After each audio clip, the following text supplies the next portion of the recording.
Loppa kan kecil, kan hun meki siae, kan fanu, kan khawpmai, kan unau baby. Joy mai ro pui le mai. Sangina hey, jing lamdar khat lorita bi tisat mai. Ama, tha, arun long wakin kan hun kan manghi. Joy moi na ni ti kan fia, long tu kan fia chi. Mikam tak chuan ama kan lam lawa, kan thebok lawa ama ro chu ana ti le thi tu kan fian khan, kan lai na ta kan khongai tak che sekan.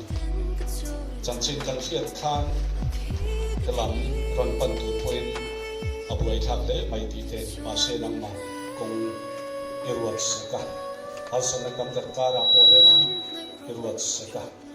lai mun hi tuang te ini ron foi khena long thu kan soye lalpa arul bol saka na nai de mayo namma ikhamwa ne in turin dam di saka amun ro te po long khatu tu ipe dam di saka de chuan om namun atanga helai mun ron pan na po nangma harsan om lo ni fuaya he ron bol pu chi ate po driver te kong tuani le ron fuaya Wai na te to swal te om lova helai mun him taka tuang ta ke ron fuai kana wa kwen lo tu kan se hei tu hun na mi heti zat lai mai arwang lo buak tu ko khan ho min pe ka wa ko hi lo tu kan ki le che an kal se na tu ran man fuai lo zan na ya lalpa an kal kong ti tuan sakla an in him ta le tuang ta te kuai jan tu ri na in pa na ho ko an kal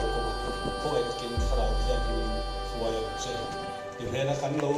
trong tai sak tuang kha na tu pe abu ko na nang ma kharau ya ni long pui la